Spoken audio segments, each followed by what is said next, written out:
Պարոն Մխիթարյան, այս պահին Սահմանադրական դատարանում քննվում է ընտրությունների արդյունքները, կխնդրեմ նշեք, թե ինչ սպասելիքներ ունեք եւ այս հավաքը ինչ կոչ է։ Սահմանադրական դատարանում քննվում է 7 կուսակցությունների միացյալ ըստ էության, որովհետեւ Սահմանադրական դատարանը այդ որոշումը կայացրեց միացյալ հայցը, որպեսզի կայացած ընտրությունները համարեն չկայացած, այսինքն անվավեր ճանաչվի եւ դա հիմնավոր է, որովհետև խախտումների քանակը ահռելի չափերի է,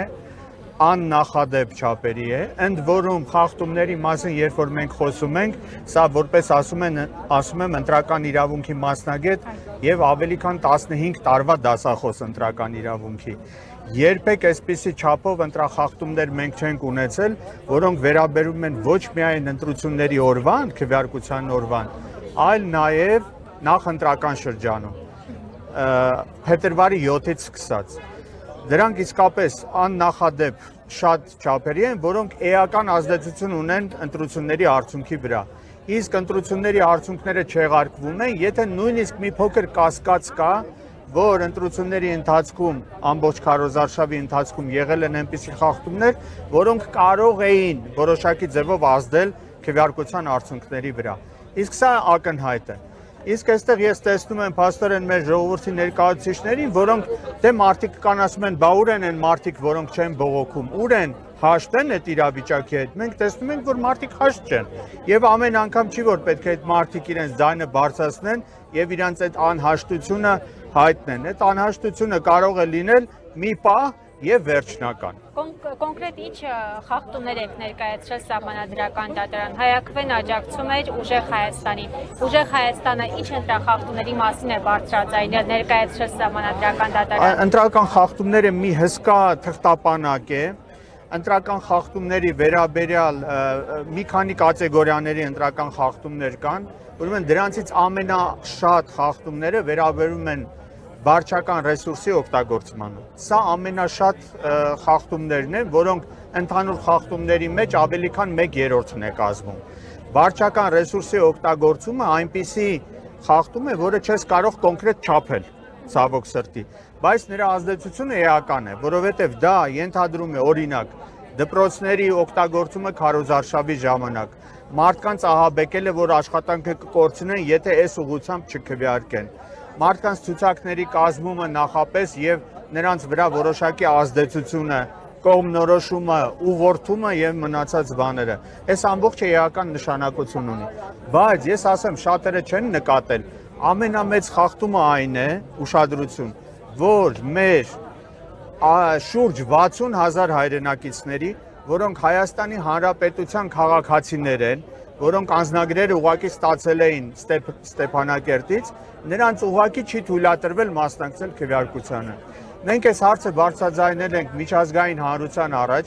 միջազգային դիտորդների առաջ եւ նրանք եւս արձանագրել են սա։ Սա ամենամեծ, որ արցախցիները կարող էին մասնակցել ընտրություններին։ Այո։ Երբևէ չեն մասնակցել Հայաստանում։ Արցախցիները 21 թվականի ընտրություններին մասնակցել են քվեարկության, ովքեր եղել են օրինակ Երևանում։ Ցավոք սրտի այս անգամ պատճառաբանությամբ անհիմն, որ նրանք գրանցման հասցե չունեն, չգիտեմ, ինչ որ անհիմն պատճառաբանությամբ նրանց ուղղակի թույլ չեն տվել։ Բայց սա ամենամեծ ազդեցությունը ունի ընտրությունների արդյունքների վրա։ Շատերը սա չեն նկատում։ Նրանք նույն ձևի Հայաստանի Հանրապետության քաղաքացի են, ինչպես եւ ես։ Ոչ մեկը օրենքի մակարդակում նրանցից Հայաստանի Հանրապետության քաղաքացիությունը հետ չի վերցրել։ Իսկ Հայաստանի Հանրապետության քաղաքացի լինել նշանակում է իր պասիվ ընտրական ներողություն, ակտիվ ընտրական իրավունքը կարողանալ իրականացնել։ Սա ամենամեծ խախտումն է։ Եվ երկրորդ տեղում ես ուզում եմ նշել նաև այն 3 ընտրատեղամասերի մարդիկ, որոնք շուրջ 3400 են, որոնց ձայները ուղղակի վերցրեցին եւ զրոյացրեցին, սա եւս էական նշանակություն ունեցավ, որովհետեւ կուսակցություններից մեկը ըստ էության դուրս մնաց մանդատների բաշխմանը մասնակցելուց։ Պարոն Մխիթարյան, հաճախ են իշխանությունները խոսում, հիշեցնում նախորդ տարիներին տեղի ունեցած ընտրությունների մասին, ընտրախախտումների մասին, հատկապես վերվում են 1998 թվականին տեղի ունեցած ընտրությունների վրա։ Ես կխնդրեմ նշեք անկախությունից ի վեր ընտրախախտումների մասին, անդրադառնաք, ընտրություններին անդրադառնաք, Նման նախադեպ եղել է, երբ 7 ընդդիմադիրներ, 7 ընդդիմադիր քաղաքական ուժեր դիմում է սահմանադրական դատարանին վիճարկելու ընտրությունների արդյունքը։ Նման նախադեպ եղել է երբևէ։ Երբևէ նման բան չի եղել, եւ սա խոսում է հենց ընտրությունների արդյունքների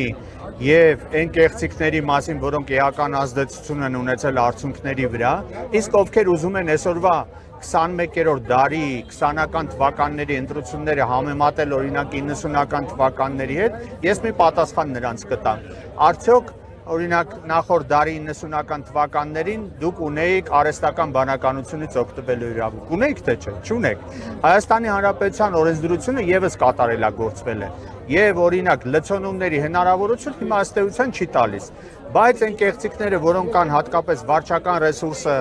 օգտագործելը, ապօրինի քարոզարշավը, մնացած բաները էական ազդեցություն են ունեցել, սա միանշանակ է։ Ես առիթից օգտվելով ուզում եմ ասել նաև, որ մենք նաև առիթից օգտվելով դուք կարող եք տեսնել այստեղ, որ մենք նաև այստեղ եկել ենք ցուցապաստառներով օժանդակություն մեր բոլոր քաղաքական բանտարկյալներին։ Ընդ որում մենք քաղաքական բանտարկյալների զգալի մասը ծանրակշիռ մեծամասնությունը բանտարկված է ընտրությունների հետ կապված շինծու գործերով եւ դրանցից ակնհայտ մեկը Ավետիք Չալաբյանն է, որի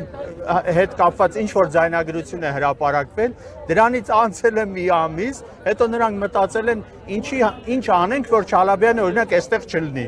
հասկացաք, բայց չէին մտածում, որ խանգարում որովհետեւ կազմակերպվածության աստիճանն է ավելի մեծ, սահմանադրական դատարանի վրա որոշակի ռեալ իրական ազդեցության հնարավորություն կա եւ բոլոր այն մարդկանց, որոնք հասարակական որոշակի ազդեցություն ունեն, նրանց մեկուսացնելը դարձել է օրվա իշխանությունների թիվ 1 խնդիրը։ Հիմա նստած նայում են ցուցակով, գուցե եւ բանը տեսա